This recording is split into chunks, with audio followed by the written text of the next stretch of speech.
What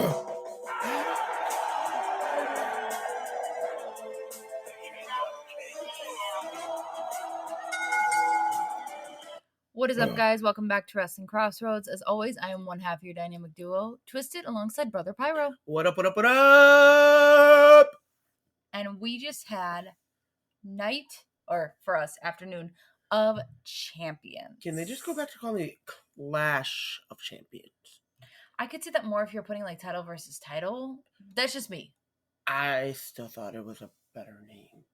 Yeah, that way, especially when you're in Saudi, it's not, huge time difference. Right. So for us, it's afternoon of champions. For everybody else, it started for us at 9 over there. It was like 7, 8 o'clock. Like, bruh. Yeah. All right. Do you want to start us off? I know you were very excited about this match. Crowning a new World Heavyweight Champion. A match between Seth Rollins and AJ Styles. Few fun tidbits of this match and their history together. Mm-hmm. At a very young age, they had wrestled each other on the indies. Styles, kind of already an established vet, did declare Seth Rollins, the future of pro wrestling. Rollins was 19 at the time. Yeah, he's not gonna. I remember one of the things that really stood out for me when they were doing like their promo package was he had said he's not gonna be another AJ Styles. He's gonna be the first Seth Rollins. He's going to be. He's going to make a name for himself. He is the future of our business. And you know what? Rollins has proven time and time again why he is this business. Because he is a goddamn workhorse. There was a lot of really good back and forth during this match. Oh my God. You got to see in this match how familiar these guys really are with each other. 3 attempts at a Styles clash. So you got to see how similar and how different their styles are in the ring, which was really fun. Another thing I want to point out, the last time Styles had a match, a one-on-one match especially, for a world title was against Seth Rollins? Was 4 years ago, losing to Seth Rollins. Oh. So that added a little bit of extra fuel to the fire for Styles during this, which was a lot of fun. Like I said, like they pulled out all the stops. It wasn't as strong a match as I was hoping, because I've seen them put out absolute bangers. I feel like had they gone later on in the match card, that it could have been better, given them more time to to prepare and really get. But I do feel like I do still feel like this match did its job. It told its story. It did what it needed to do. I still think it was executed very well. Again, I just felt like there was something missing, and maybe you're right. Maybe it's because, it opened the show. It was supposed to be part of a triple main event. Yeah. Why do you put your main event first? Right. So, I mean, again, that's them. But congratulations, Seth freaking Rollins, at becoming the new World Heavyweight Champion. I want to point out something. Just like in NXT, Triple H presented him with the title. Oh, yeah, I know. I was very happy about that. And that little full circle moment to really see the evolution of Rollins' career. You can tell Triple H has believed in his boy since day one. Mm-hmm. And every accolade, every milestone, every moment has shown why Triple H put his faith in the right guy. Oh, yeah. I mean, even back in NXT, you look at the first pictures of it, you got Triple H on one side and Dusty on the other. R.I.P. And, had Dusty not passed when he did, I feel like he would have been there to help. I feel like it would have been a very good full circle moment at, Triple H comes in, presents the title, and then here you have Dusty's music hit, and he comes down to really raise his hand. That would have been a beautiful full circle moment. But I love what they did with the title, because Michael Cole was explaining it on commentary. Oh, yeah, the whole title expressed the lineage of the 60 years of WWE, the McMahon family crest. Without the McMahons, we don't have WWE. Right. We don't have this moment. They have Bruno Sammartino, which is the first one. Hey, I'm homage to Bruno. Like, I love that they took their time all out to have a title that truly represents the company through and It was really beautiful. But all right, take us on to match deuce of the night. So we went from an absolute banger, or what we would kind of call close to a banger. Oh no, we went from an absolute classic to trash. Becky Lynch takes on Hall of Famer Trish Stratus, and this match could battle of the generations would have been better had it actually worked out. Better. But there was so many botched moments, so many. It didn't drag because it wasn't long. I can't even say that this match dragged. It hurt to get into. I'm not gonna lie. Like, granted, there was nothing to get into. Granted, I want to say I was only like half watching because I was at work. But at the same time, like, I mean, even if you go back and watch it, there are so many botches. It wasn't great. Terrible. It was definitely disappointing because I expected a lot more from both women, considering their accolades and where they've been in the business. I get that totally. That's how I felt. I love Corey Graves. Trish walked so Becky could run. But I also love that Michael Cole, playing devil's advocate, pointed out, well, she may have main evented, Monday Night Raw, but Becky's main evented Mania. Yeah. Becky didn't grow up idolizing Trish. She grew up idolizing Lita. Like, the banter with them and talking about, well, without Trish, Lita couldn't have done what she did. Lita doesn't. You can't fight. You can't have a match by yourself. It takes two to tango. You can't have a match by yourself. I mean, Seth Rollins, The Miz, and anybody else who can actually collectively work a ring could probably just do a paper bag and still have a really good match. They'd lose, and it'd still be one of the most entertaining matches. Like, how do you lose to a plastic bag, big guy? Anyways, going back into this, I have to say the only real time that I really got into the match was the very, towards the end? No, the first couple minutes. Where Becky's just standing there, she's just staring at Trish. Trish is doing all her talk, and she gets in Becky's faces, and the first thing that Becky did was clock her with a right.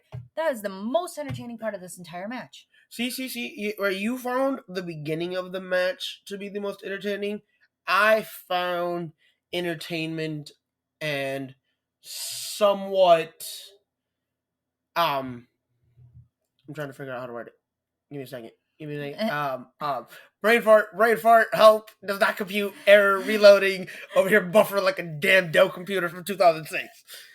You found the ending to have more questions than answers. Yes, which I think brought out a lot of the entertainment value for the match, in my opinion. So, ending out the match, we see Trish go to the outside. It seems like she does give a signal, and then Becky gets up on the rope, or up on the ring apron, and out comes a Miss Zoe Stark, who had just been brought up from NXT to the Red brand.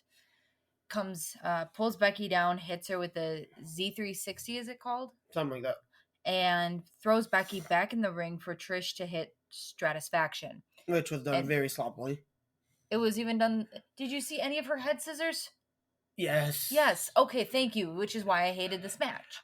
I do want to point out, though, for as old as she is, she did keep herself in really good shape and still kind of looked decent in the ring, but there is a lot of things that was just messy. You can tell they were rushing. Becky carried it, I gotta say. Yes, that's not something I thought I'd say for a Trish Stratus match. Yeah, no. So hits Stratisfaction, very sloppy at the end, picks up the 1-2-3, so your winner via help by Zoe Stark is Trish Stratus. Now, me and Pyro have been kind of bantering back and forth as to what we can see WWE pulling from this. Zoe Stark's a hired mercenary. That was your opinion.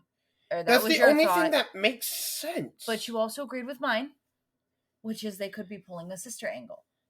This is my little sister. I'm going to take her through the ropes. I'm going to teach her how to be a really good heel. As much as I can see them trying to go with that angle, do I really see it fitting and working out? No. Well, I only say that because when you think about it, they've done a lot of family storylines that really weren't needed recently. However, it still fits better than Flash's theory of mother-daughter.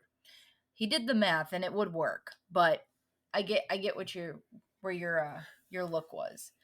All right, ending out that complete garbage, take us into the next match, which we actually surprisingly loved. All right, easily the most surprising match on the card in terms of execution. I definitely was not expecting this match to be as good as it was. I think this was low-key the sleeper match. Yep. And one of arguably the best Mm-hmm. match that they gave us on the night. All right, and it is Mustafa Ali challenging Gunther for the Intercontinental Championship. I love the video package that they gave us for him. I love that they let him really showcase his lifestyle, his religion, really got to see a lot into his lineage and heritage. I'm glad that you got to see that, because unfortunately, watching back on Peacock later on in the night, they took those video packages away from us. What? Yeah, because you have to be on Peacock Premium Plus in order to do it. Oh, yeah, so you do. I am on Peacock Premium Plus. You use my Peacock. I know, but that's what they kept saying. Oh, for Peacock Premium Plus people, we're going to... Oh, I think it was because it was the reshow, and I think they only did it while they were doing it live. Yeah, so I'm glad that you got to see those. Unfortunate. But yeah, no, like, Ali being able to be in Saudi for the first time during the Ramadan season meant a lot to him. Him being able to, go to the wall and pray. Him being able to really be in touch with his roots was absolutely amazing. All right, so take us through this match. And then the pop that, Gunther also got, because Gunther is just over as hell. Because he is amazing. In what I thought would be a very one-sided match, I didn't think Ali was going to get out the gates. I really didn't. I said it. It was a very good display of cat and mouse. Oh, yeah. Like, I love the strategy Ali had going into this match. I know I'm not going to be able to outmuscle him, but I know I'm quicker. We're going to use every aspect of that to my advantage. And he did pretty well. This match ran pretty well. And it ran a decent time. Yes. Which is the other thing, is like, they gave these guys enough time to really work and tell a story, and I'm not going to lie, I wouldn't be mad seeing Ali pick up that win. Seeing this match run back. Mm-hmm. Maybe say a SummerSlam if there's no plans right now. You act like they listen to us. I'm going to make it happen eventually. One day we will get listened to. Keep praying and keep your fingers crossed. I'm going to. I'm also going to adamantly bug the hell out of them on Twitter until they pay attention to what we want. Tell us who won. All right.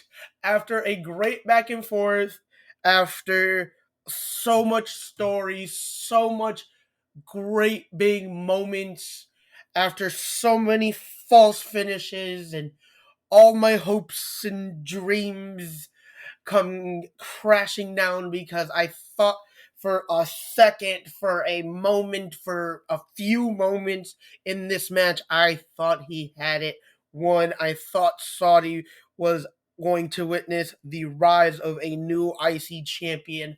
I was wrong. Gunther walks out of Saudi, still IC champion.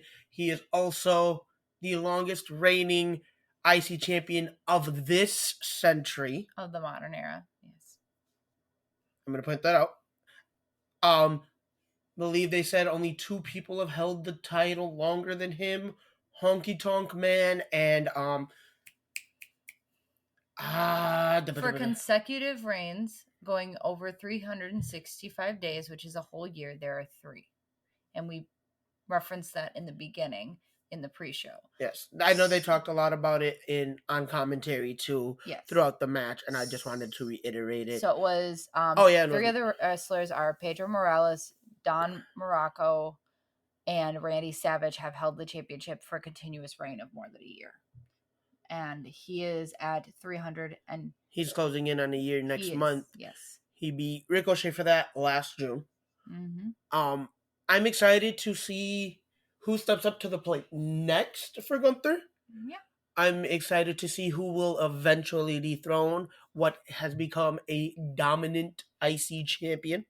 because not only has he become dominant, but like he's actually given relevance and prestige back to a title that before him was otherwise forgotten about him, treated like a game of hot potato. I honestly think, Theory's doing the same thing. Oh no, Theory is definitely doing the same thing.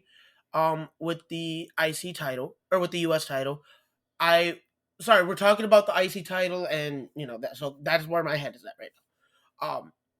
I'm a little upset we didn't get that match on Clash of Champions or on Night of Champions, but we did get the US title defended on SmackDown. Congratulations, Theory, for retaining that title, because again, I think he is also elevating what is known as the mid-card title, which I want to say is the workhorse titles, because those are the titles that, you kind of need to really establish your career before you can get put into the main event picture. All right, jumping into our next one, we have the Raw Women's Championship on the line. Bianca Belair defends against Asuka.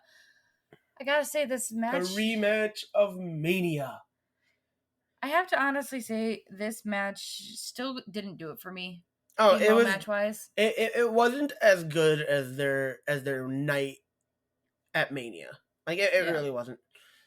A lot of back and forth, though. You got to see offense and defense very collectively on both sides. This wasn't a one-woman match, and this wasn't a one-person match. It was really great to see.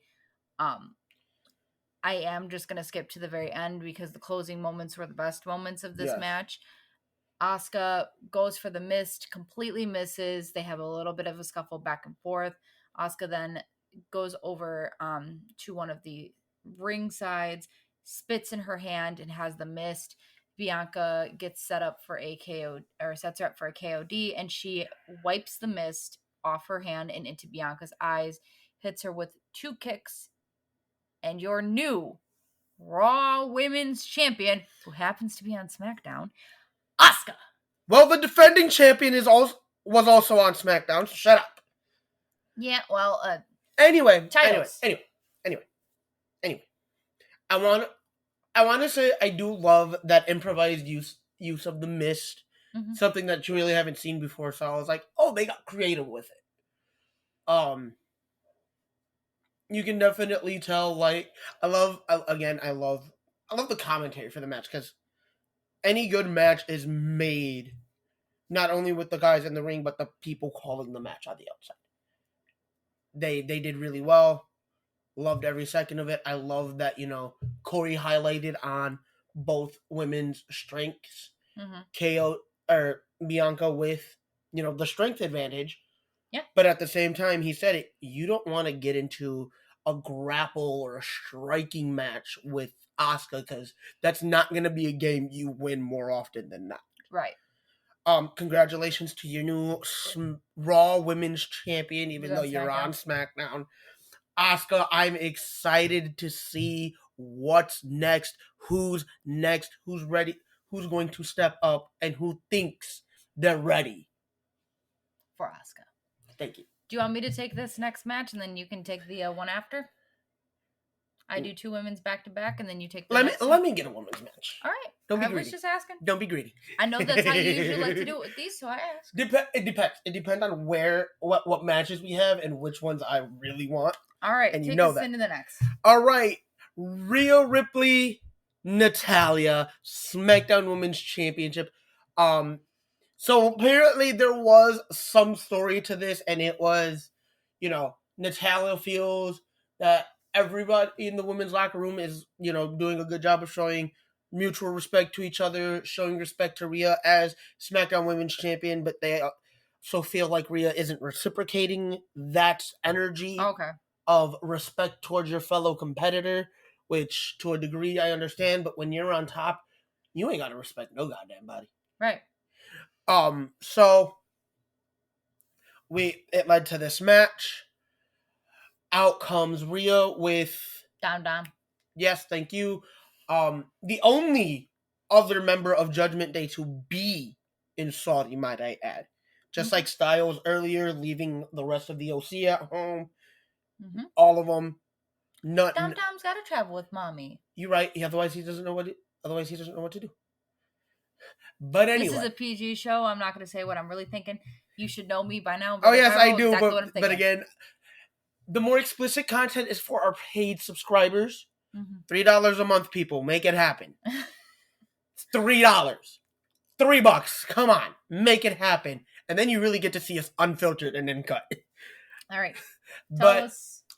Right out the gate, Natty really didn't get much of a chance to... Squash match. Oh, no, it really was. Because Natty didn't get a chance to come out the gate. Hey, as the match is starting, Dom with the quick distraction, Rhea just straight up laid into her. Lays into Natty, beats her behind all over the damn stadium. 1, 2, 3, Rhea's done in and out of there in about a minute and a half. Yeah. Corey Graves said it on commentary. You don't get paid by the match or by the hour. You get paid by the match. And that's exactly what Rhea says. She was like, bro, let's get this ish done and over with. I'm out. All right. Well, obviously keeping her title there. From one quick match to another, somebody who believes that they also don't get paid by the hour gets paid by the match, and that's the way that this one wasn't as quick. That's the way that they live their mentality. Let me finish what I'm saying. It goes into my intro. Thank you. We have Brock Lesnar taking on the American Nightmare, Cody Rhodes. This match may not have been looking very quickly, but it did go down fairly quickly. There was a couple offensive maneuvers from Cody Rhodes, where we thought maybe he's got the beast. But then Brock Lesnar hits him with the first Kimura. And really almost makes Cody pass out. He was very close. Cody then gets back into it, hits with a crossroads, which beautiful offense, and got a 2 count. And then Brock Lesnar hits him with the second Kimura lock. And from different... I have to say, I've been watching Brock Lesnar since his return in 2012, and I've seen different maneuvers of his Kimura lock. This is the strangest way I've ever seen him lock it in, where he's just sitting on the opponent. Oh, yeah, the fact that here's really what played into that aspect of it is literally just the constant shift in weight of Cody trying to, like, break. Yeah, I'm sorry, but when you have Brock Lesnar, who was, like, 250 plus pounds sitting on your lap with your arm basically like, look, that's one of those, you turn the wrong way and you no longer have an arm. Yep.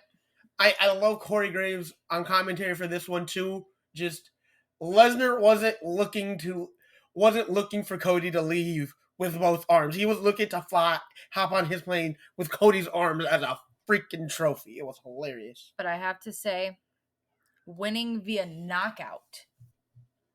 We said it. Via pass out. Brock Lesnar.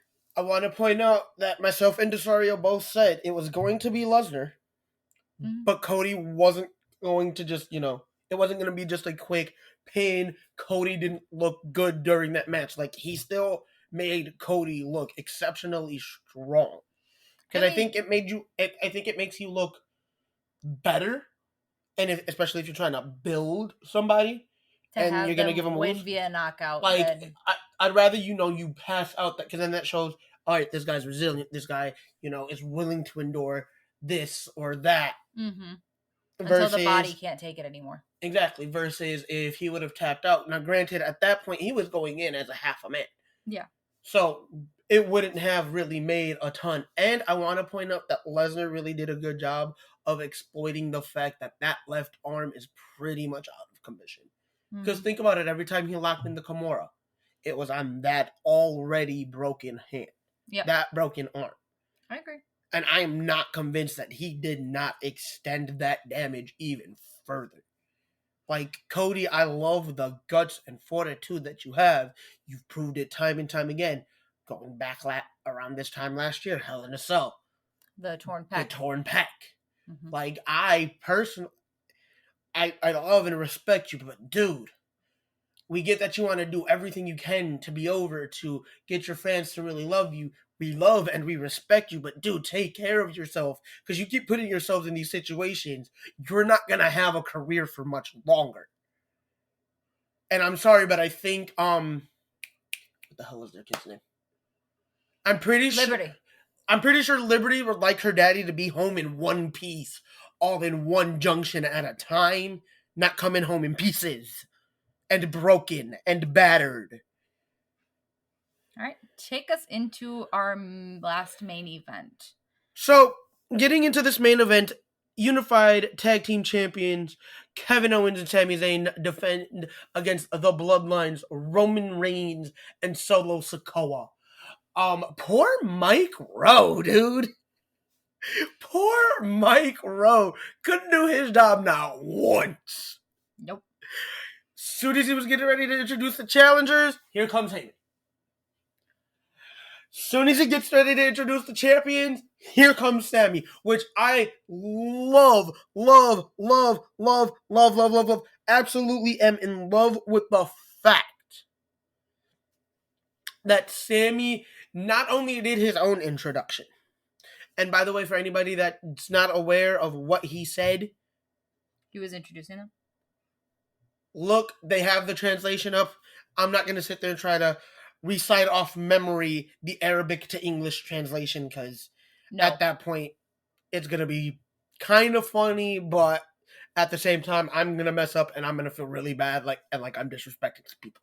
Yeah. But the fact that they let Sami do the introduction and he did it in the Arabic dialect, Arabic tongue, for the people in attendance was amazing. Absolutely amazing. But he introduced him and Kevin Owens. Now let's talk about this match. Go.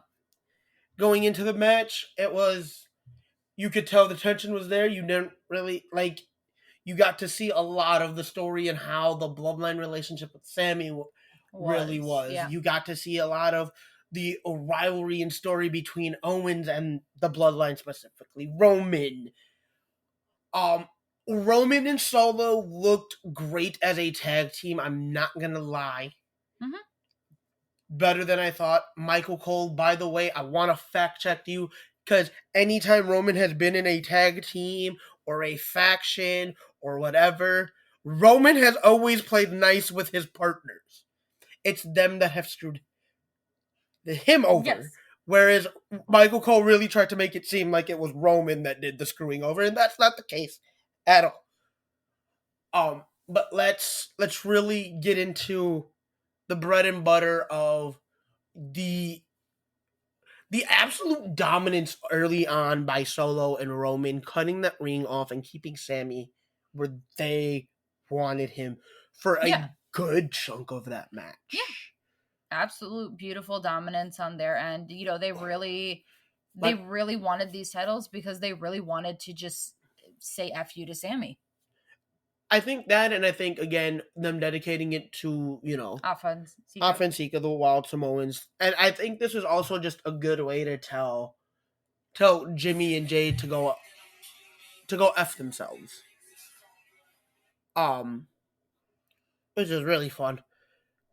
But now let's get into the nitty-gritty of how this match really played itself out, with a lot of four big-ass tired men. Sami Zayn, a Superman punch to actual greatness. Roman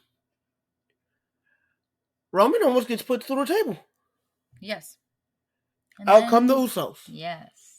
They save his ass from getting put through a table. They're sitting there beating the tar out of Sami. Mm-hmm. In the incidental super kick to Solo. Roman is mad. Roman is yelling at them like, what the hell are y'all doing? They're like, bro, we just saved your ass from getting put through a table. Chill the hell out. Yeah. Roman's not having none of it. Nope. Not one of it. And the swerve to really get us. Something that we all saw brewing, something that we all said should have happened a long time ago. Jimmy finally pulls the trigger. Jimmy snaps. He finally super kicks Roman. Attacks Roman. Super kick. Not one, but deuce. Mm-hmm. Jay's begging and pleading with him. What are you doing? I'm doing what you should have did a long time ago. Mm-hmm. As they are leaving, you hear Jay basically pleading with Roman. By using his real name. Can you let me get there? I thought you were blanking. No. You look at me. I help you. That wasn't an SOS. You should know my SOS face. But yes, that a lot lately. Shut up. But yeah, calling him by his actual name instead of his stage name really threw me. I was like, oh, either somebody's going to get in a lot of trouble for this, or they're going to play into that. I think they're going to play into it. They better. They freaking better. At the end of the day, picking up the win, leaving Saudi Arabia, leaving Jeddah, leaving Night of Champions, still unified tag team champions, the prize fighter Kevin Owens and Sami Zayn. I know you were really excited about that. They gave Solo his first pinned win. They gave Solo a lot to work with in this match because he really did carry the bulk for the Bloodline. Mm-hmm. If you really want to look at it. And this match really goes to show you Solo is meant to be here. And when they finally decide to pull the trigger, Solo needs to be a solo star, pay attention to this match. Pay attention to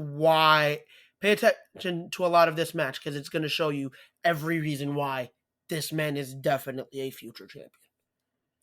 All right. And that brings us to the end of Night of Champions.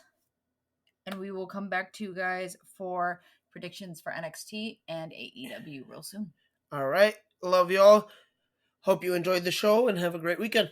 All right. Laters.